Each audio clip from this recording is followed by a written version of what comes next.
Hello everyone. So today we have conducted an interview with the UPSC selected candidate Atul Chaudhary, and he has gotten the rank 896 and the post has been allotted to him IRS Indian Revenue Services.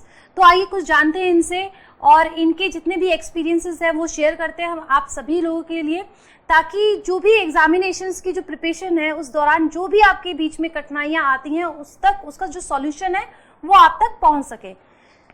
Hello sir, first of all congrats. Thank you ma'am. Sir ये काफ़ी बच्चों जैसे हम सब जानते हैं कि ये एग्जामिनेशन टॉप मोस्ट एग्जामिनेशन है हमारे भारत में. Yes, और काफ़ी पेशेंस चाहिए, काफ़ी कठिनाइयाँ भी आती है इस एग्ज़ाम्स की प्रिपरेशन के दौरान. तो सबसे पहले कई स्टूडेंट्स जो हैं, जो एस्पायरेंट्स हैं, उनके दिमाग में ये क्वेश्चन चलता है कि ये जो एग्जामिनेशन है, जो सबसे टफेस्ट एग्जामिनेशन है, ये एक एलिमिनेशन एग्जामिनेशन है, ना कि सिलेक्शन के लिए. कई बच्चे अपीयर होते हैं और एलिमिनेट हो जाते हैं, तो एक परसेप्शन सा बन गया है दिमाग में कि भाई ये एग्जामिनेशन सिर्फ एलिमिनेशन के लिए है. तो इस बारे में आप क्या कहना चाहेंगे? मैम, यूपीएससी में हर साल 1 मिलियन से ज़्यादा लोग फॉर्म भरते हैं, जिसमें से 4 to 5 लाख जो स्टूडेंट्स हैं वो एग्ज़ाम देते हैं हर दिन. प्रीलिम्स जो 3 स्टेज हैं इसकी, प्रीलिम्स, मेंस, इंटरव्यू. प्रीलिम्स में 4 to 5 लाख लोग इसमें अटैम्प्ट देते हैं. उसमें हार्डली 14,000 स्टूडेंट्स सेलेक्ट होते हैं. तो ये प्रोसेस जो है, जो प्रीलिम्स का प्रोसेस है, वो एलिमिनेशन मेथड है, जो एलिमिनेट करते हैं स्टूडेंट्स को. Prelims stage.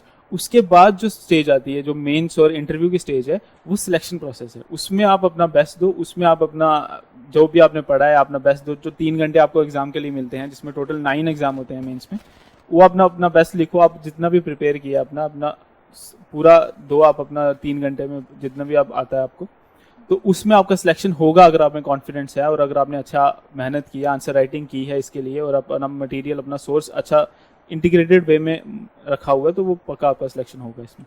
तो ये मोर ऑफ सिलेक्शन प्रोसेस है आफ्टर प्रीलिम्स. ठीक है सर. सर आपकी इस सफलता के पीछे किसका श्रेय है? क्योंकि हर इंसान की सफलता के पीछे कोई ना कोई होता है एज अ इंस्पिरेशन, तो आप किसे श्रेय देना चाहेंगे? मैम, मैंने 2015 अक्टूबर में यूपीएससी की प्रिपरेशन स्टार्ट की थी, और उसमें फर्स्ट अटेम्प्ट में मेरा प्रीलिम्स क्लियर हुआ था, पर मेंस में क्लियर नहीं कर पाया था. जी. तो उस टाइम सबसे जो डिफिकल्ट फेस होता है, जब आपको फेलियर फेस करना पड़ता है, तो आपका काफ़ी डिफिकल्ट फेस होता है. तो उसमें मेरा साथ दिया था मेरी फैमिली ने, my mother, my father, my sister. तो ये जो क्रेडिट आज मैं देना चाहूँगा अपनी सक्सेस का, वो मेरी फैमिली को देना चाहूँगा, क्योंकि उनका कॉन्टिन्यूसली सपोर्ट रहा मेरे साथ. Okay sir.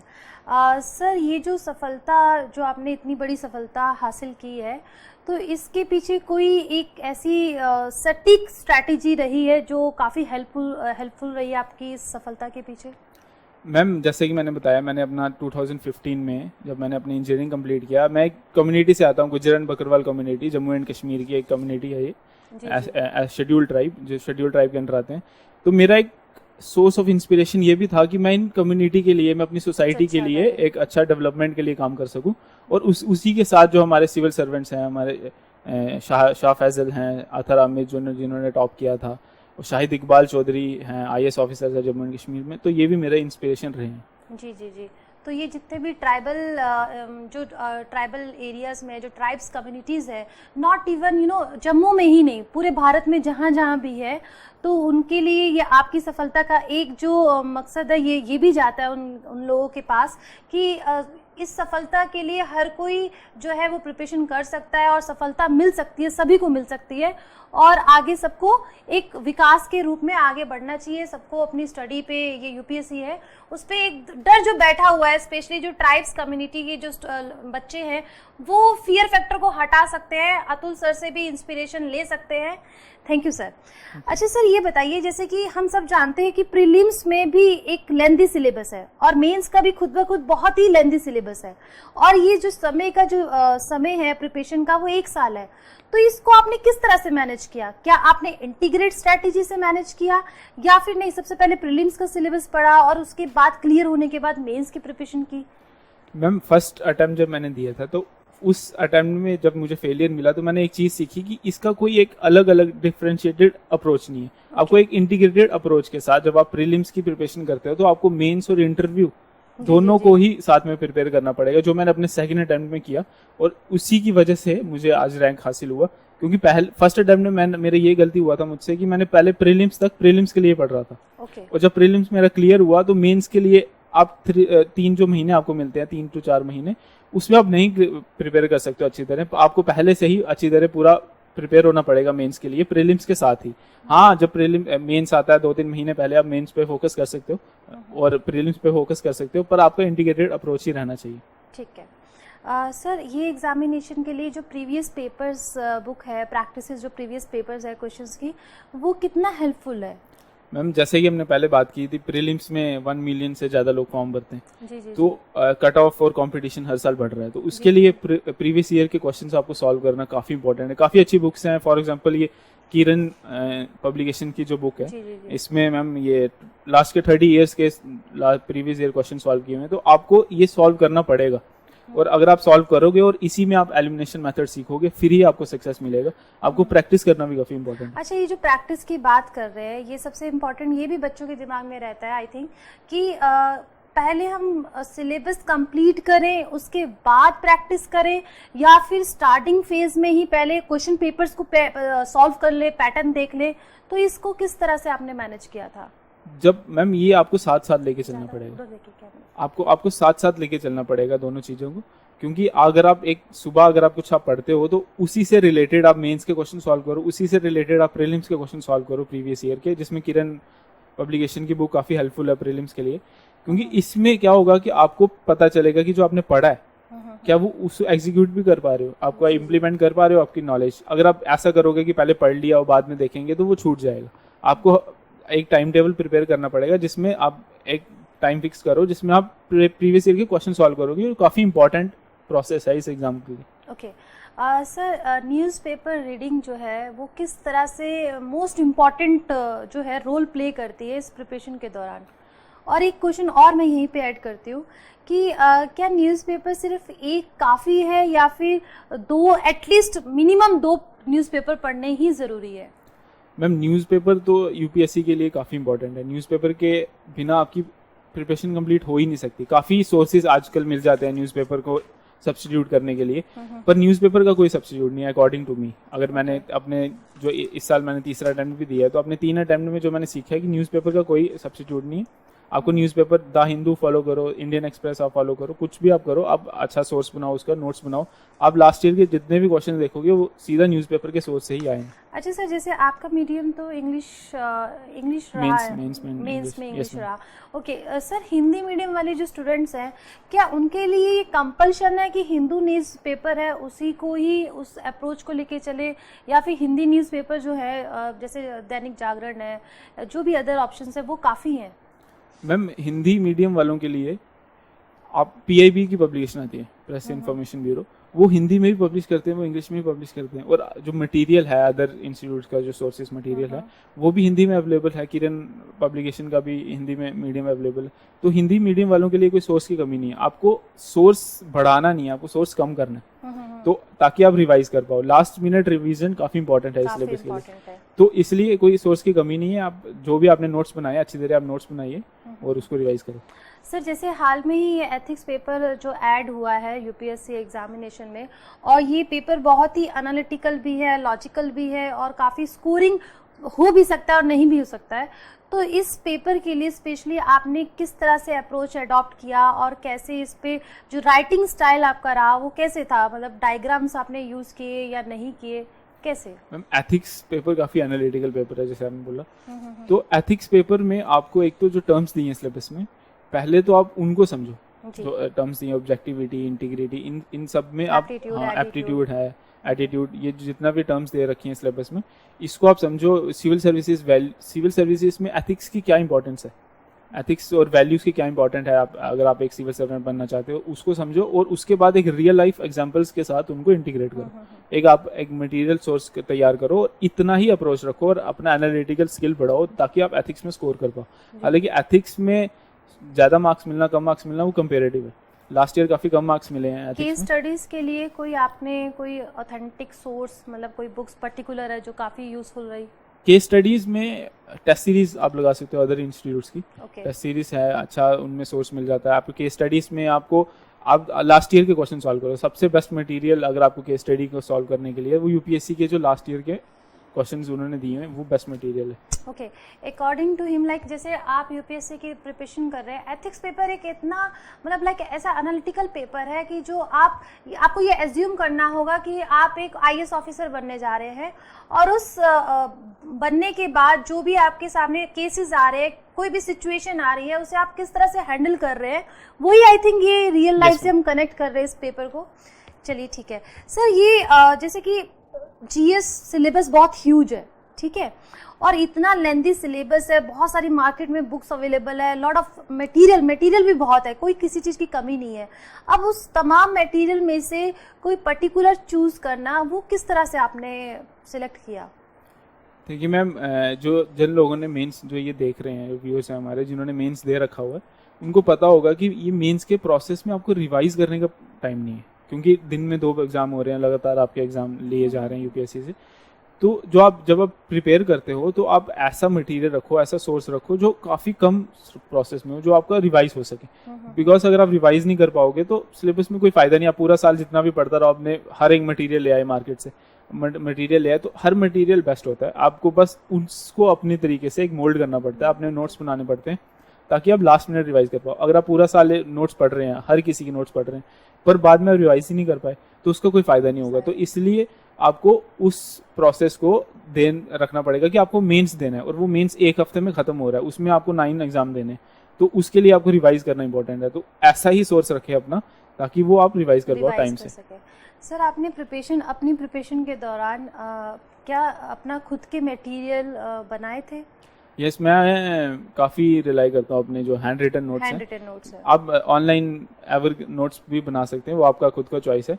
तो मैं हैंड रिटन नोट्स पर ज़्यादा डिपेंड करता था, ताकि मेरे को रिवाइज करने में और लर्न करने में और रिमेंबर ज़्यादा इजीली हो जाता था, जो मैंने हैंड रिटन नोट्स मैंने अपने रखे हुए। ओके सर, आपका ऑप्शनल सब्जेक्ट क्या रहा है? Ma'am public administration.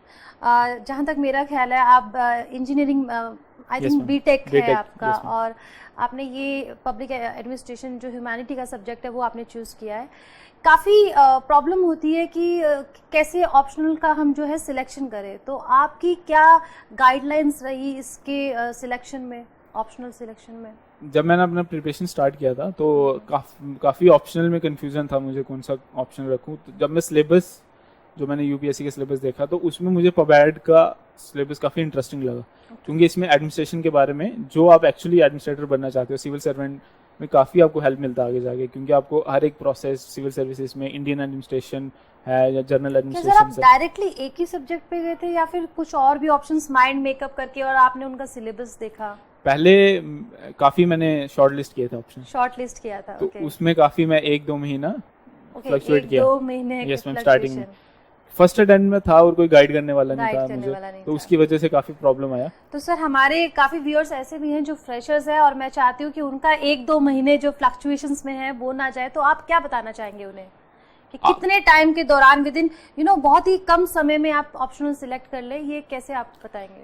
जब स्टार्टिंग में तो 1-2 महीने मैंने फ्लक्चुएट किया, उसके बाद जब आज 3 साल से ज़्यादा हो चुका है मुझे प्रिपरेशन करते हुए, तो मैं एक बात सीखा हूँ, तो कोई भी ऑप्शन ईजी या हार्ड नहीं है, आपको सब ऑप्शनल में मेहनत करना ही पड़ेगा। आप 1 हफ्ता लीजिए मैक्सिमम, उसमें आप सिलेबस देखिए यूपीएससी का, और एक ऑप्शनल चूज़ कीजिए, और लास्ट ईयर के स्कोरिंग पैटर्न भी देखिए कैसा परफॉर्म कर रहा है ऑप्शनल, क्योंकि ये भी काफ़ी इंपॉर्टेंट है।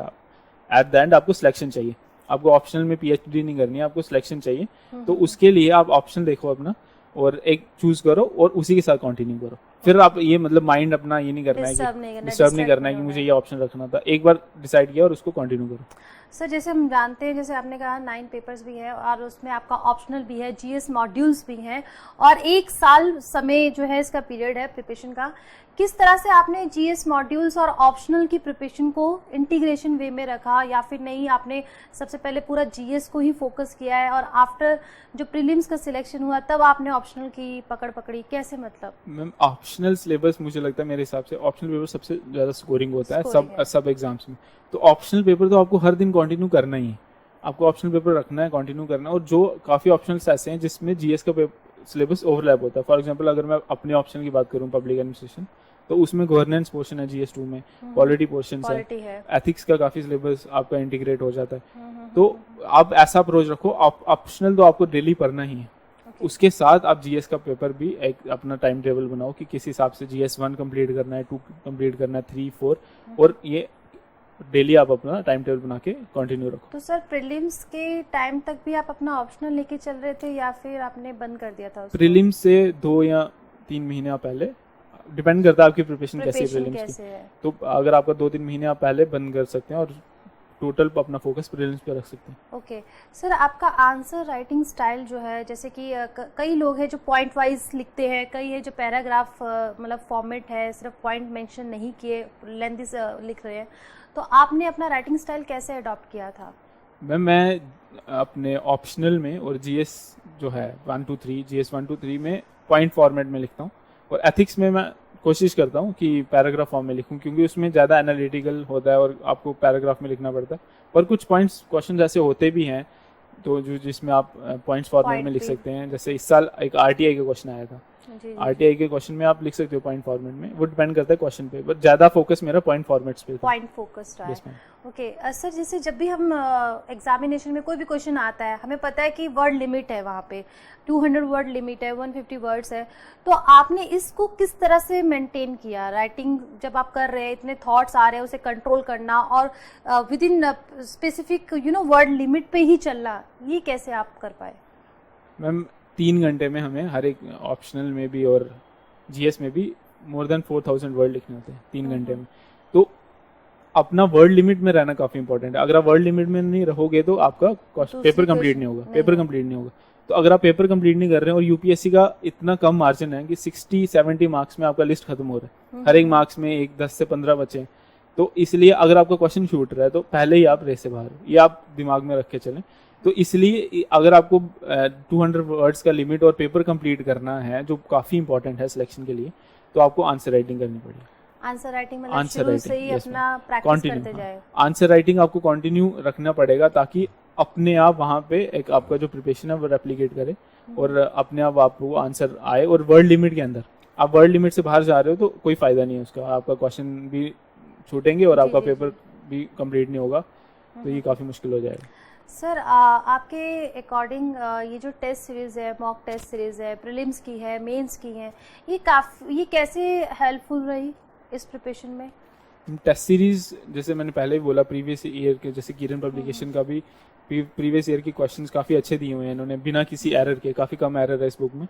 तो लास्ट ईयर के क्वेश्चंस तो आपको सॉल्व करना ही पड़ेगा। अगर आप सर ये ऑनलाइन भी सफिशिएंट है या फिर नहीं, ऑफलाइन जो इंस्टीट्यूट्स है वहीं पे जाके हॉल में बैठ के ही सॉल्व करना वो ज़्यादा सही है?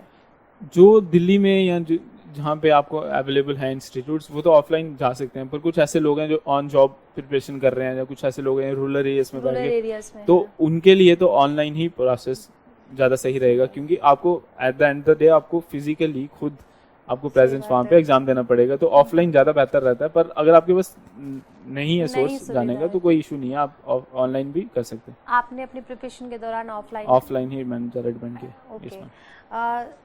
सर जो फ्रेशर स्टूडेंट्स हैं उनके दिमाग में काफ़ी क्वेश्चन रहता है कि भाई इतने UPSC है, टॉप मोस्ट एग्जामिनेशन है, तो भाई 10 घंटे पढ़ना है, 12 घंटे पढ़ना है, तो अकॉर्डिंग टू यू जो डेली आवर्स है, मतलब एवरेज रूप से देखा जाए तो कितने घंटे जो है वो मिनिमम होने ही चाहिए कि उतना आपको पढ़ना ही है, डिवोशन देना ही है?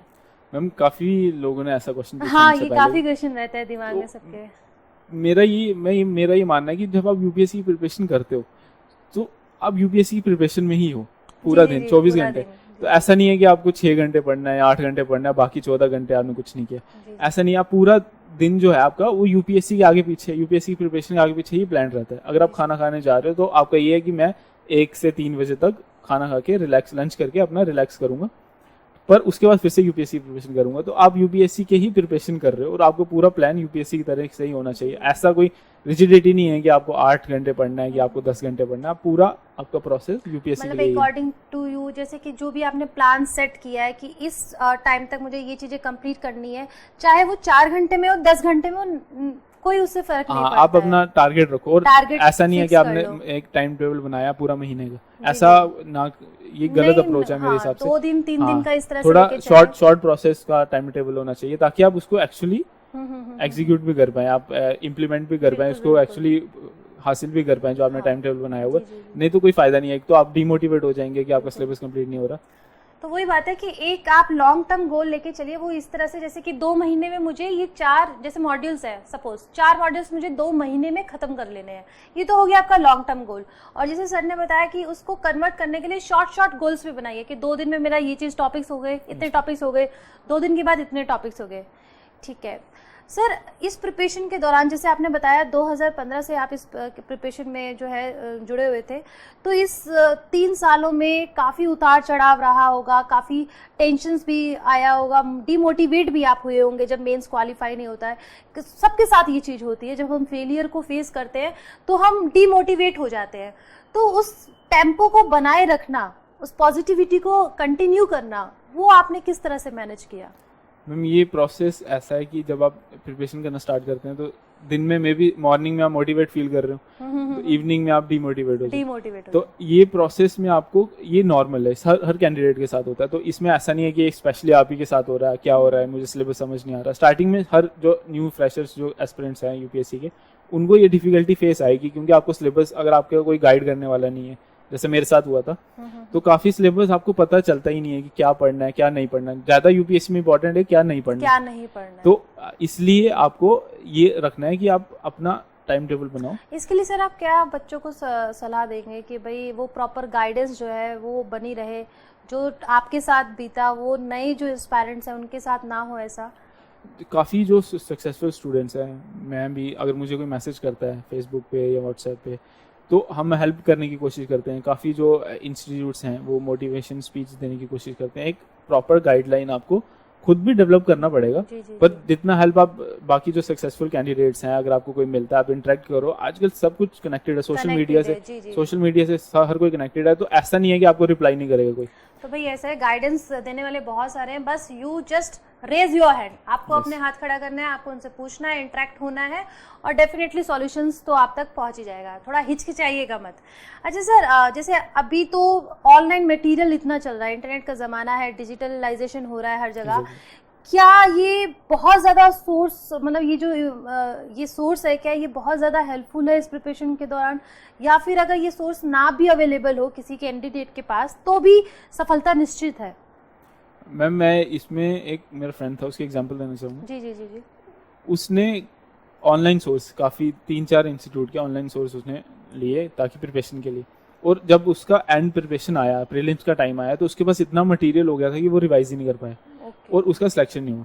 जी जी। तो मेरा मतलब ये पर्पस ये है कि आप एक सोर्स पकड़ो, सब सोर्स इक्वली अच्छे हैं, हाँ अच्छे हैं, काफ़ी इंपॉर्टेंट है, तो आप एक सोर्स पकड़ो और उसी को ही रिवाइज करो। अगर आपको टेस्ट सीरीज लगानी है, मैक्सिमम 2 टेस्ट सीरीज लगाओ, और एक आप एक पूरा फॉर्मेट में लगाओ जैसे यूपीएससी का एनवायरनमेंट होता है, और एक आप अपने रूम में, स्टडी रूम में सॉल्व कर सकते हैं, लाइब्रेरी में सॉल्व कर सकते हैं, और उसमें एलिमिनेशन मेथड सीखो कि एलिमिनेट कैसे करना है मुझे। जी जी। तो ये ज़्यादा इंपॉर्टेंट है, ये नहीं है कि आप ऑनलाइन कितने सोर्स है, offline online number of institutes हैं, तो वो मत रखो। एक ऐसे इंटीग्रेटेड बुक ऐसे रखो जिसमें, जैसे किरण पब्लिकेशन की बुक है जिसमें लास्ट 30 इयर्स के क्वेश्चंस आपको सॉल्व मिल जाएंगे। जी जी। तो जैसे ये एक बुक है, एक ही बुक पकड़ो आप, इसी में सॉल्व करो, रिवाइज करते ताकि आपको हेल्प हो जाए। जी जी।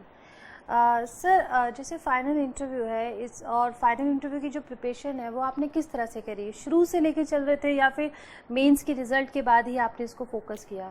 मैम इंटरव्यू, यूपीएससी के इंटरव्यू में मुझे 190 स्कोर मिला था। तो एक तो आपको जब प्रीलिम्स और मेंस का प्रिपरेशन करते हो, आपको इंटरव्यू का भी एक बैक ऑफ द माइंड रखना चाहिए, पर काफ़ी ऐसा होता भी है कि प्रीलिम्स और मेंस निकलेगा तब रिजल्ट आएगा, तब पता चलेगा इंटरव्यू दे रहे नहीं, पर ऐसा है, प्रोसेस होता है, डिफिकल्टी होती है इंटरव्यू में फेस करने के लिए, पर आप कंटिन्यू रखो उसको, और जैसे ही आपका मेंस का रिजल्ट आता है आप कंटिन्यू मॉक दो, आप पूरा अपना फोकस इंटरव्यू पर रखो, तो आप अच्छा स्कोर करोगे। ओके सर, जैसे कि आपको अभी आईआरएस पोस्ट जो है वो अलॉट हुई है, निश्चित तौर पे कि आप आगे भी उसके लिए अप्रोच करेंगे, अभी भी आपने मेंस लिखा है, तो सर क्या आपने इस बार अपनी स्ट्रैटेजी को कुछ मॉडिफाई किया, या फिर जो आप अप्रोच शुरू से लेके चलते आ रहे हैं उसी अप्रोच के अकॉर्डिंग ही आपने इस एग्जामिनेशन को दिया है? जो वन बिग डिफरेंस था इस साल और लास्ट ईयर की प्रिपरेशन में, वो था कि एग्जॉस्टिव मैंने आंसर राइटिंग की है इस साल। ओके आंसर राइटिंग में मैंने काफ़ी फोकस रखा क्योंकि मेरा काफ़ी मटेरियल प्रिपेयर था लास्ट ईयर से ही, जी, तो जी। मुझे ज़्यादा उस एंगल पे प्रिपेयर करने वर्क की नहीं ज़रूरत है। नहीं पड़ी। मैंने अपना जो पूरा फोकस रखा वो इस साल आंसर राइटिंग में ज़्यादा फोकस जी, रखा जी। ताकि मैं आंसर राइटिंग स्किल इंप्रूव कर पाऊँ। और at the end of the day जब आप मेंस दे रहे हो तो आंसर राइटिंग इज मस्ट। क्योंकि सिलेक्शन आंसर राइटिंग पे ही सिलेक्शन आपका depend आंसर है। राइटिंग आप पूरा जितने भी साल लगा लो, आप 5 लगा लो, 6 लगा लो, पर जो 3 घंटे हैं उस 3 घंटे पे ही डिपेंड करेगा आपका सिलेक्शन। जी जी जी। जैसे करंट अफेयर्स के लिए सर आपने हिंदू के अपार्ट मतलब हिंदू को छोड़ के न्यूज़पेपर को छोड़ के कुछ स्पेसिफिक मैगजीन्स वगैरह जो है उसको यूज़ किया आपने? करंट अफेयर के लिए, करंट अफेयर के लिए कुछ मेंस रिकमेंड के लिए या प्रीलिम्स के लिए योजना मैगजीन, कुरुक्षेत्र मैगजीन जो गवर्नमेंट की पब्लिकेशन होती है, साइंस रिपोर्टर काफ़ी अच्छी है साइंस एंड टेक के लिए। जी जी जी। ये मैगजीन्स कुछ ऐसी हैं जो आप काफ़ी हेल्पफुल है। पब्लिक एडमिनिस्ट्रेशन ऑप्शनल के लिए तो योजना कुरुक्षेत्र मैगजीन काफ़ी अच्छी है, आपको काफ़ी केस स्टडीज मिलती हैं आपको जो आप एग्जाम में यूज़ कर सकते हो। उसके अलावा काफ़ी अदर इंस्टीट्यूट्स हैं, काफ़ी इंस्टीट्यूट्स हैं जिसके आप मैगजीन यूज़ कर सकते हो कोई भी, यूज़ कर सकते हैं। पर सोर्स रिस्ट्रिक्टेड रखें। सोर्स मतलब ज़्यादा नहीं करना है कि ज़्यादा हो। सर फाइनली आप क्या एडवाइस देंगे अपने जो हमारे फ्यूचर सिविल सर्विस कैंडिडेट्स हैं ताकि वो पूरा फोकस करें और जो है जैसे आपने सफलता हासिल की है वो सब भी कर पाए, तो आप क्या एक मैसेज देना चाहेंगे? मैम ये यूपीएससी का जो प्रोसेस है वो पूरा 1.5 ईयर चलता है। अगर आप प्रीलिम्स से पहले से स्टार्ट कर रहे हैं तो इसके लिए काफ़ी आपको एक माइंडसेट, प्रॉपर माइंडसेट चाहिए, इमोशनल इंटेलिजेंस चाहिए, क्योंकि काफ़ी आपका मोटिवेशन, डिमोटिवेशन और फैमिली का सपोर्ट काफ़ी होना चाहिए। अगर आप मेंटली स्ट्रांग हो और आपका डिज़ायर है कि आपको बनना IAS तो आपके आगे कुछ मुश्किल नहीं है। तो एक प्रॉपर माइंडसेट के साथ, प्रॉपर आप मोटिवेशन के साथ आगे बढ़ते रहो तो आपका सक्सेस हो जाएगा। थैंक यू सर हमारे प्लेटफॉर्म में आने के लिए, अपना कीमती वक्त देने के लिए। Thank you sir. Thank you ma'am.